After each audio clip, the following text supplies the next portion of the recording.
under construction.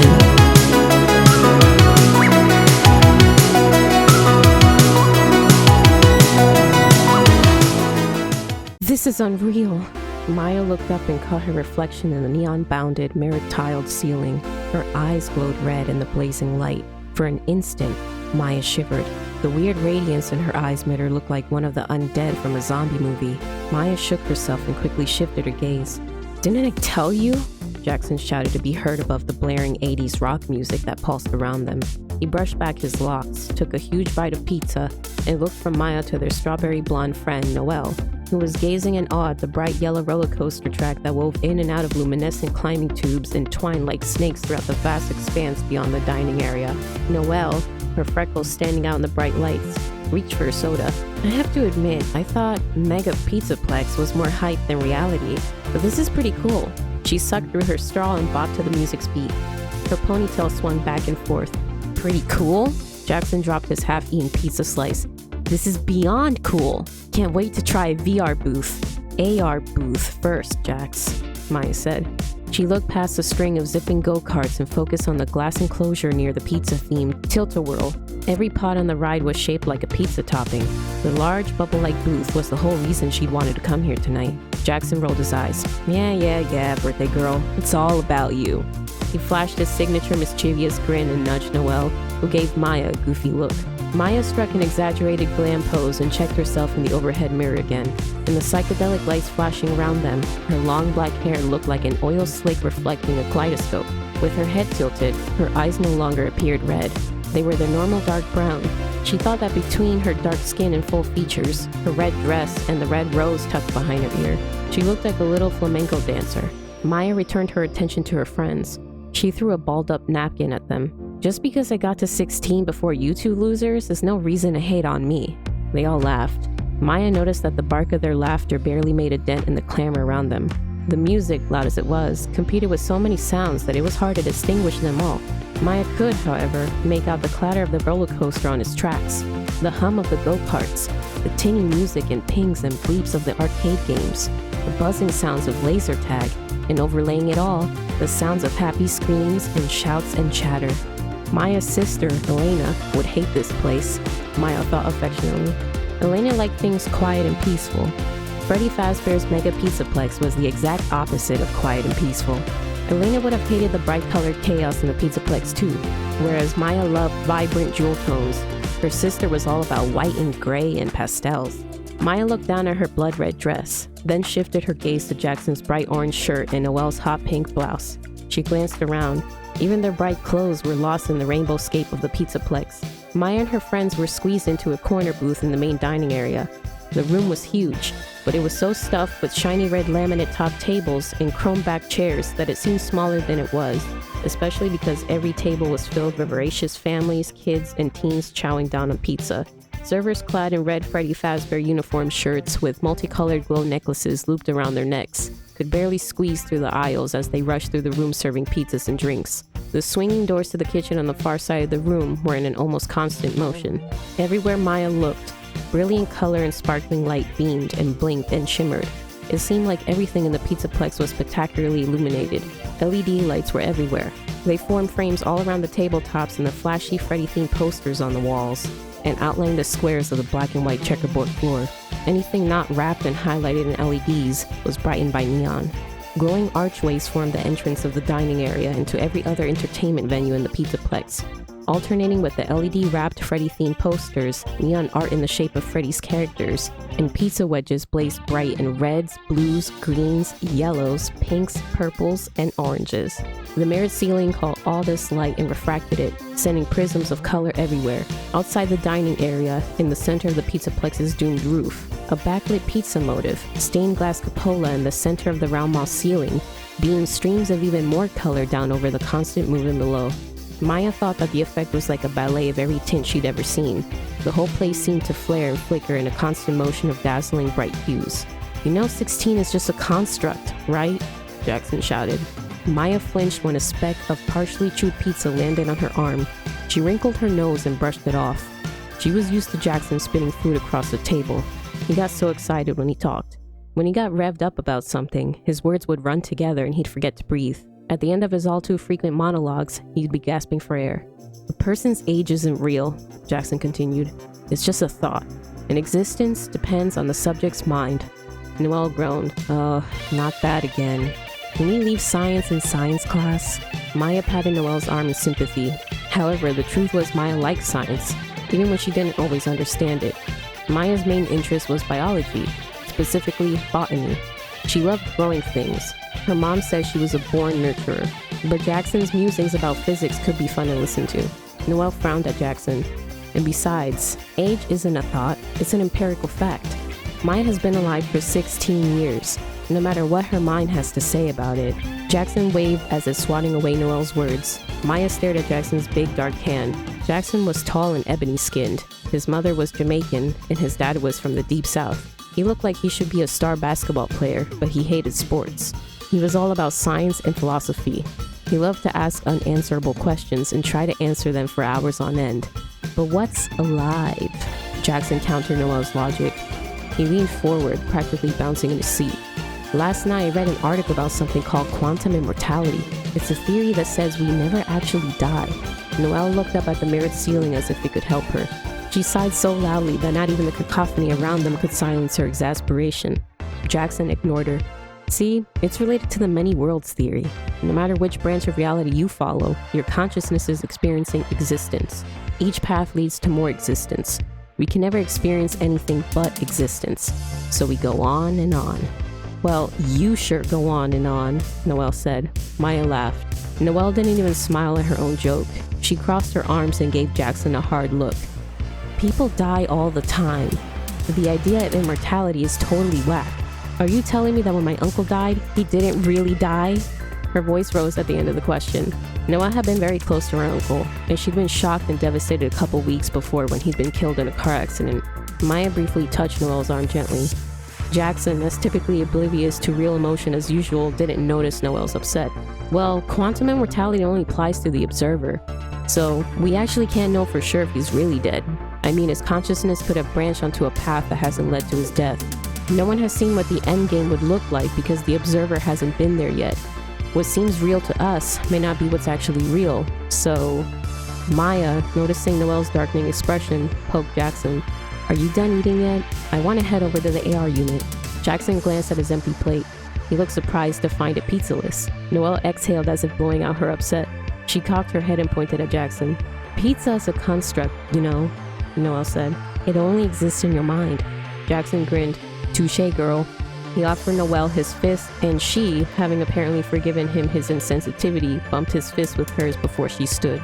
Maya, Jackson, and Noel linked arms as they left the VR booth and stepped into the throngs rushing from one entertainment venue to the next. Noel squealed when she bumped into an employee wearing a Montgomery Gator costume. The phosphorescent green gator mascot patted Noel on the head and moved on. Roxanne Wolf is a great character, Jason gushed. Did you see? Maya tugged his arm. Yeah, we saw. Hey, I let you drag me into a VR booth, and now it's my turn. Come on, the AR booth is this way. Jackson resisted her. He pointed at a line twisting toward the entrance to the roller coaster. I want to go on Fast Freddy, Jackson said. It's supposed to have all the latest in roller coaster high tech. Jackson pulled a brochure from his pocket. It says here that each car has a touchpad, and you can pick your own music. 5 genres to choose from. There are 28 LED lights programmed to change color throughout the ride. Jackson pointed past the long lines. And see, it has a moving loading platform. It never comes to a complete stop. He waved the brochure. And it has cameras, some on board and some on the track. Lasers trigger timing devices, and computers record the images and create a video that's synced to whatever music you pick. The video is downloaded and sent to the kiosk. Jackson pointed at a small hut-like structure that was covered in strobing lights. It's all done in under a minute, so you can get the ultimate souvenir to go. Now that would be a great birthday present, don't you think, Maya? Jackson inhaled deeply to refill his lungs. Roller coaster cars careened past overhead. Maya felt a rush of airbrush against her face. The screams of the coaster's riders hurt her ears. She shook her head. Later, AR booth first. Jackson hung his head. Then he bowed elaborately. Whatever thou dost sayest, m'lady. Maya laughed. Jackson's southern accent destroyed his attempt at Old English. Come on, she urged her friends. Noel and Jackson followed Maya's lead. She tugged them away from the roller coaster entrance and on past the giant swings and bumper cars. At first, Maya hadn't been into the idea of celebrating her birthday at Freddy's Pizzaplex.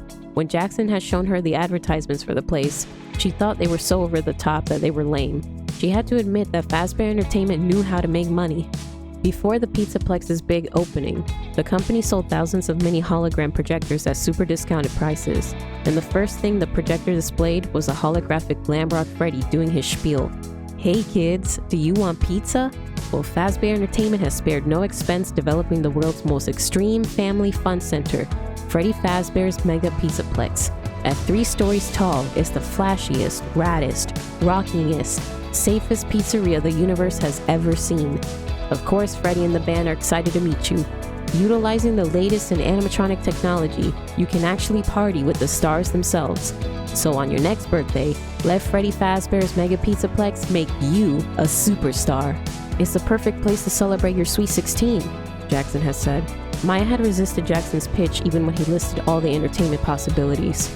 Of course, they have a stage for the animatronics performances, and they have an arcade and laser tag, he told her. But they also have a theater, giant swings and slides and climbing tubes and rides, including a dope roller coaster and bumper cars and state-of-the-art electric-powered go-karts and a sweet carousel. Oh, and carnival games. Maybe I can win you a plush Freddy. Be still, my beating heart, Maya had replied. When Maya had kept shaking her head, Jackson had talked even faster. They also have sick VR booths and role-play venues. Oh, and they have this AR unit especially for birthdays. It's their premier attraction, because Freddy's has always put an emphasis on celebrating birthdays. I know what VR is, but what's AR? Maya had asked despite herself. Jackson's eyes had lit up. He loved explaining things.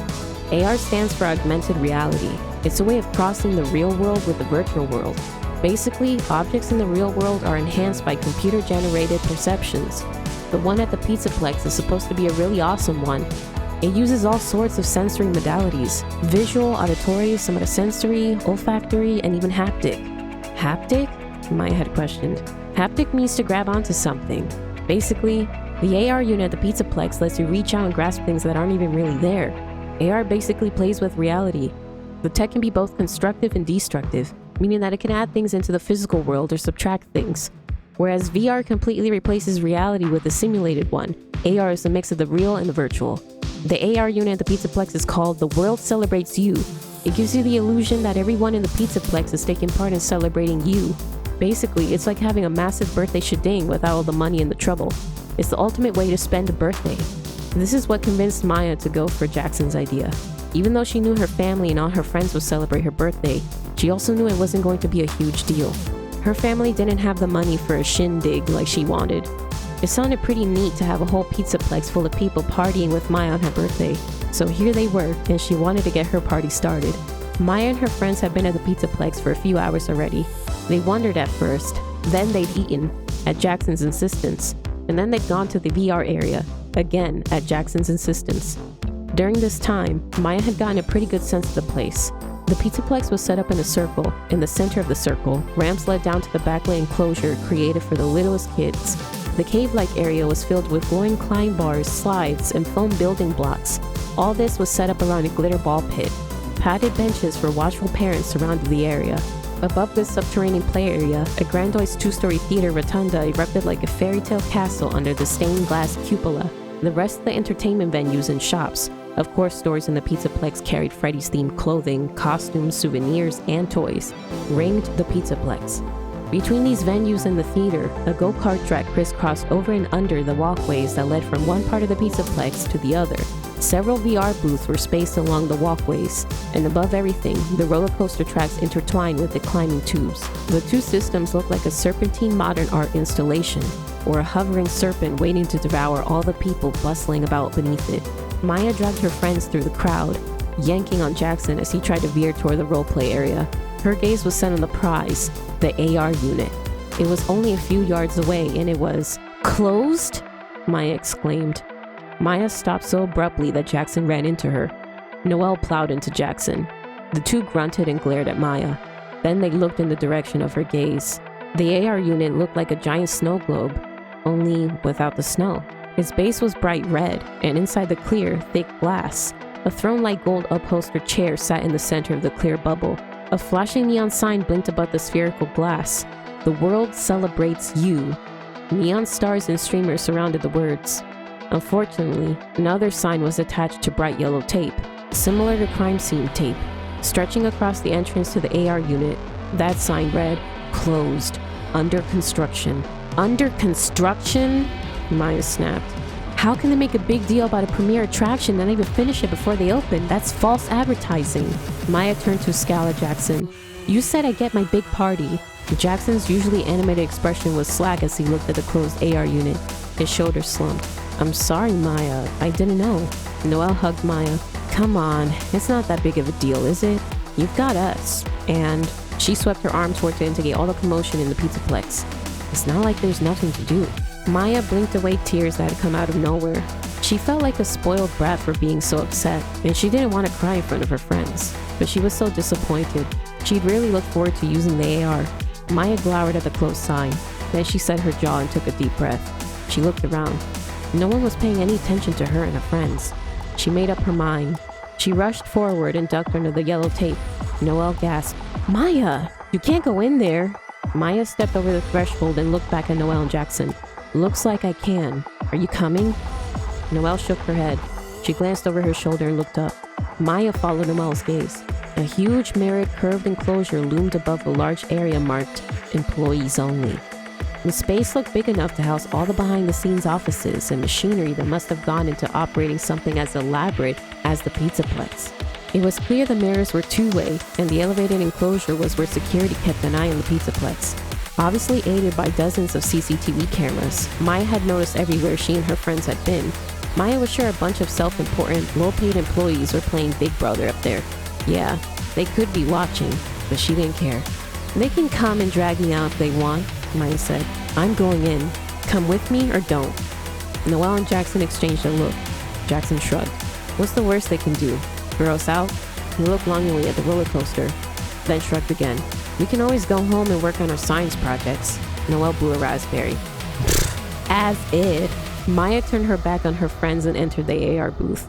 She only got a few feet into it before she heard Jackson and Noelle rush in behind her. "This is cool." Jackson circled the chair, then bent over and examined it. "There's a processor under here."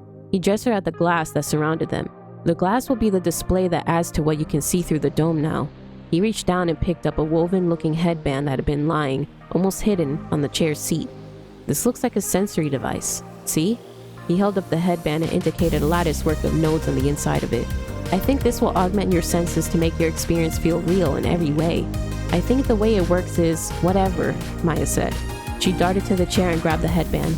If security had seen them enter the AR booth, she didn't have much time. She took a seat. Maya slipped on the headband. She looked around. Nothing had changed. "How do you turn it on?" Maya asked. Jackson bent down. He fiddled with something. Suddenly, the glass walls of the AR booth disappeared.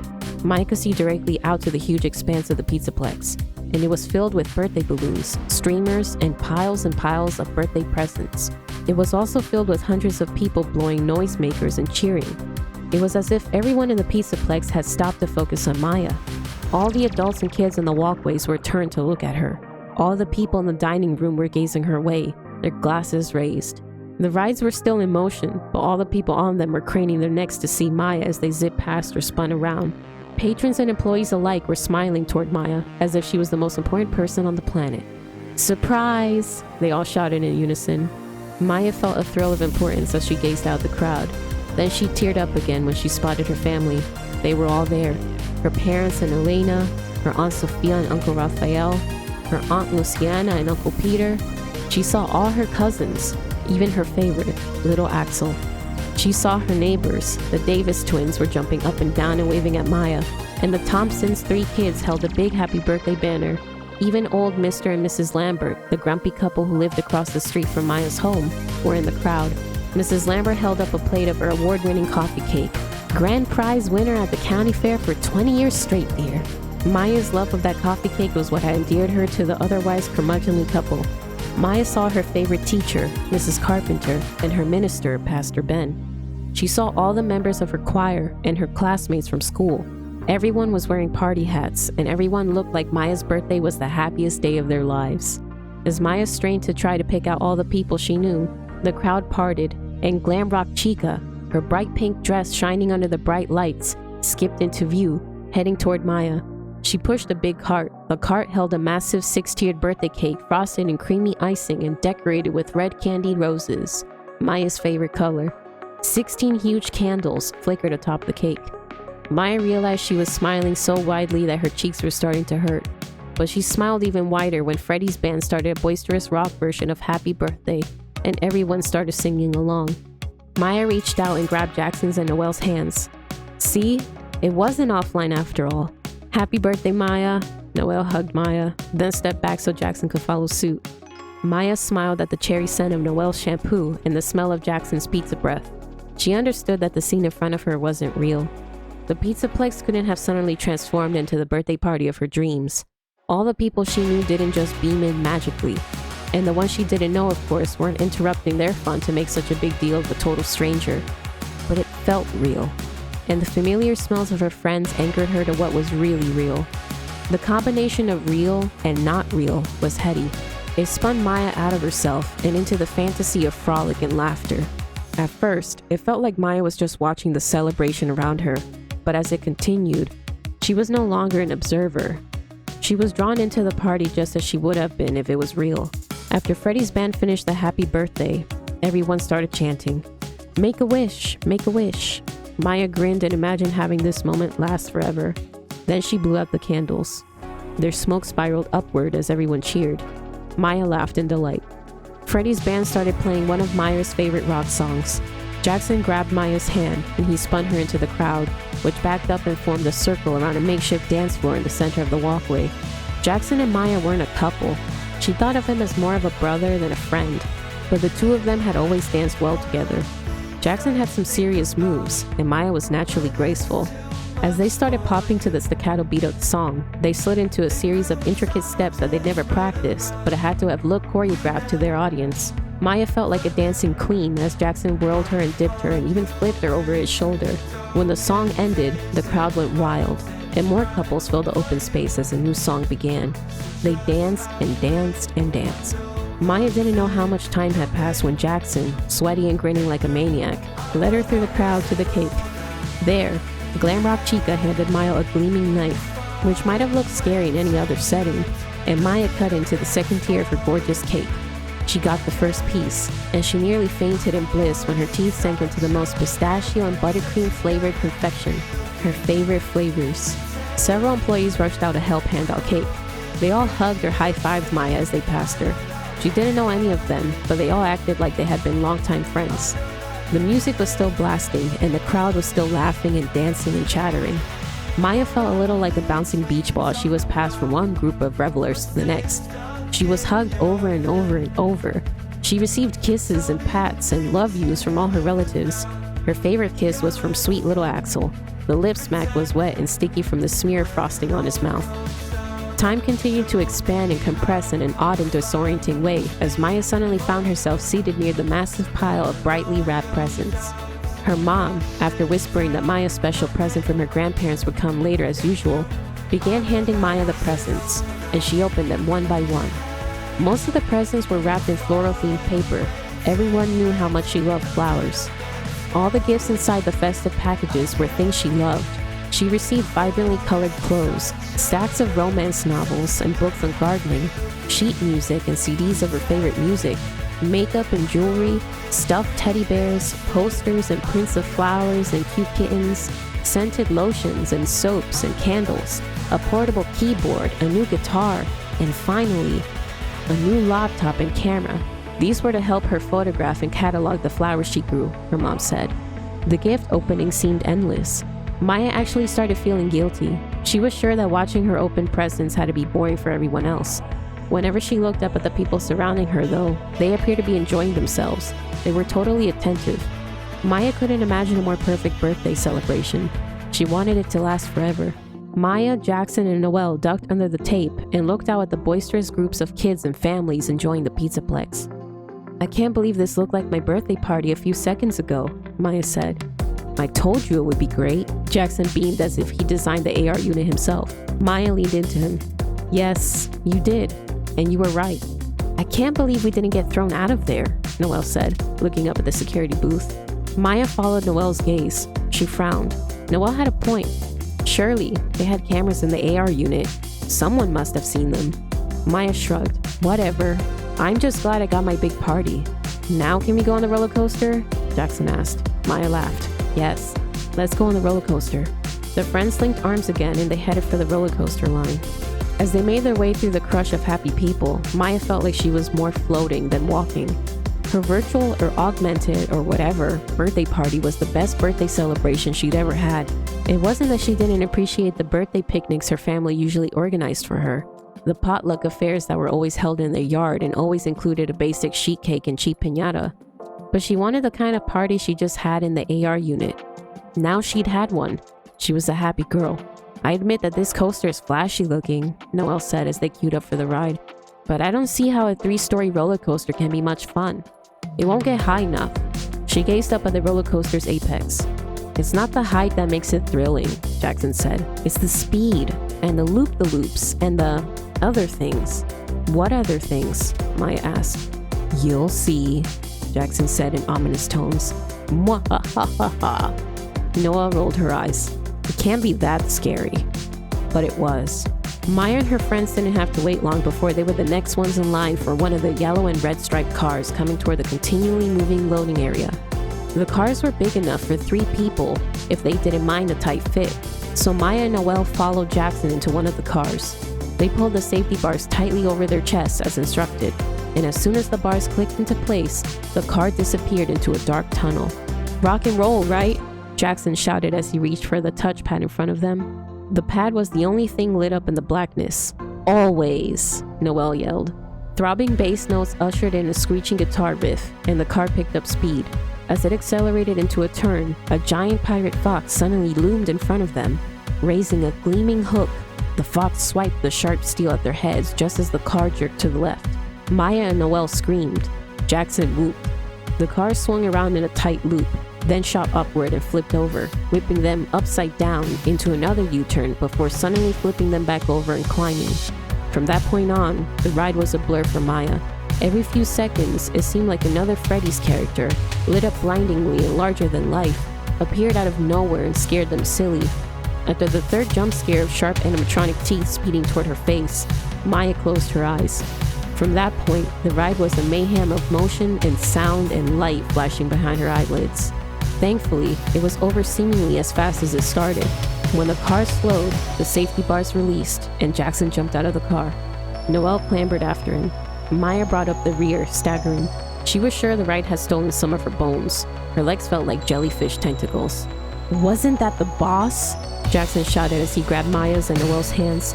Let's go get our videos. He pulled them toward the little kiosk near the coaster's exit area.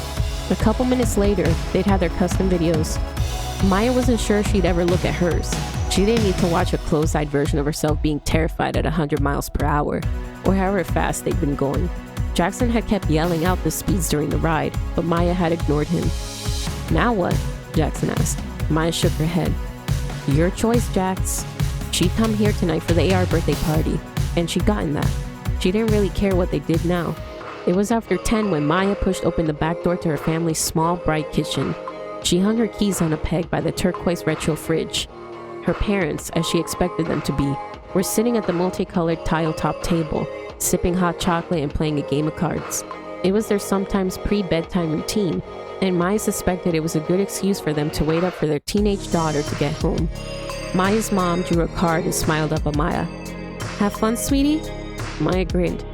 It was great, even better than Jackson said it would be. You won't believe everything they have there. Maya stopped. She'd been about to tell him about the AR unit, but to do that, she'd have to tell him about the dream party with everything she'd ever wanted in a birthday party. She didn't want them to think she didn't appreciate the parties they had for her. Did you go on the roller coaster? Maya's dad asked. I read about it. I bet it's pretty cool. Maya laughed. You sound like Jackson. He couldn't stop talking about it. Maya held out the videotape she got at the kiosk. Here's a video of our ride. You can see me screaming, closing my eyes as tight as I could get them closed. Oh, that sounds like fun. Her words were dripping in sarcasm. Maya went to her mom and gave her a hug. Laying her cheek against the top of her mom's head, she closed her eyes to soak in the smooth softness of her mom's short black curls peppered with gray. Her mom smelled like jasmine, as always. Maya straightened, then stepped around the table and bent over to give her dad a quick hug. The top of his head wasn't soft. He kept his thinning hair in a buzz cut, which felt like a big burr against Maya's chin. But she didn't care. She loved her dad, and the way he always smelled like ink and toner. Maya let go of her dad and turned to the gas stove. Like the fridge, it too was turquoise and styled to look like a holdover from the 50s. She knew there'd be enough hot chocolate for her left in the pan. She poured it into a mug and joined her parents at the table. She took a sip of the rich chocolate. "Do me a next round?" "Absolutely," her dad said. Maya smiled as she watched her parents finish out their hand. For the 1000th time, she thought about how lucky she was to have such great parents. Her mom, dark and petite and pretty, was a great school teacher, but she'd always have plenty of time to take care of her family. Maya's dad, his plain face creased with smile lines around his eyes and mouth, ran an office supply and print shop. He worked long hours, but he somehow always made Maya and Elena feel like they were the center of his world. He spent time with them every day. As her parents finished their hand and her dad dealt out the cards for a new hand, Maya thought again about the AR unit party. She wasn't sure why it had been so important to have that experience of being the focus of everyone's attention. It wasn't like she was neglected. Maybe it was that her parents were so laid back that nothing ever felt like a huge deal. Sometimes Maya wanted things to be exciting instead of just happy. Maya picked up her cards. For now though, breathing in the aroma of the chocolate in the mug in front of her and gazing at her parents' content faces, she was okay with happy. After a half hour or so of cards, Maya kissed her parents, said goodnight, and headed down the narrow hallway to the bathroom. She took her time in the hall, pausing to gaze at the dozens of framed family photographs that covered the walls. Of course, the photos had been there for years, but the party had reminded Maya of all the people who loved her. She wanted to linger over their images for a few seconds before brushing her teeth. When Maya finally got to her room, she didn't even bother to change into pajamas. She was suddenly wiped out. She just fell back onto her twin bed. She hit the mattress with such a big whump that the bed frame scooted along the wood floor. Elena sat up in the other twin bed stuffed into the small room. "What?" In the muted yellow glow of the doomed nightlight, Maya could see Elena's face was crumpled, and her curly black hair was in a tangle. "Sorry, El," Maya said. "It's just me. Time is it?" Elena rubbed her big brown eyes, ones that looked just like Maya's. "Late." Maya hopped off her bed and moved to Elena's bed. "Scoot over." Elena grumbled, but she scooted. Maya cuddled in next to her sister and wrapped her in a hug. Maya savored the soft warmth of her sister's flannel-clad shoulders as she looked around their small bedroom, containing just the 2 beds and 1 nightstand, along with 1 dresser and a table that served as a desk for both of them. The room had been Maya and Elena's domain for their whole lives. Maya remembered when the room had been painted pink and the bedspreads had been white and frilly. Now half the room was painted Maya's favorite color, red, and half the room was painted gray. Maya's bedspread had a rose design. Elena's was a pale blue. Maya thought about all the presents she received at her big birthday party. She smiled. It was a good thing they hadn't been real. How would she have fit all that stuff into this tiny room? Too bad the AR couldn't have conjured up a big house for her and her family. But that was just silly. Maya loved this compact house. It was filled with happy memories. How could a new big house compete with that? "What's going on?" Elena asked. Maya laughed. "It's my birthday, that's what." Elena squinted at the glowing blue numbers on their clock radio, which sat on their shared nightstand. "Not for another 42 minutes and 15 seconds. Maya laughed again and squeezed her precise sister. "Close enough. Besides, I already had my big party." Elena frowned. "But I wasn't there." "Yes, you were. Everyone was. It was the best party ever." Elena wrinkled her broad nose and made a face at Maya. She wriggled free of Maya's embrace. "You're weird." "You're weird." Elena rolled her eyes and flopped back onto the bed. "Get out of my bed. I need my brain sleep." Maya smiled. Maya's mother was always telling her girls they needed their beauty sleep, but cerebral and not concerned with beauty Elena took issue with that. She said she got brain sleep that helped her be smarter. Whereas Maya had gotten looks, Elena had gotten brains. Elena might have been shorter and plainer than Maya, but what she lacked in beauty, she made up for in smarts and confidence. Elena was a year behind Maya in age. She was years ahead of Maya in education and accomplishments. Maya was content to be a teenager. Elena was in a hurry to be an adult. She was a math whiz, and the following year she was going to be enrolled in the local college.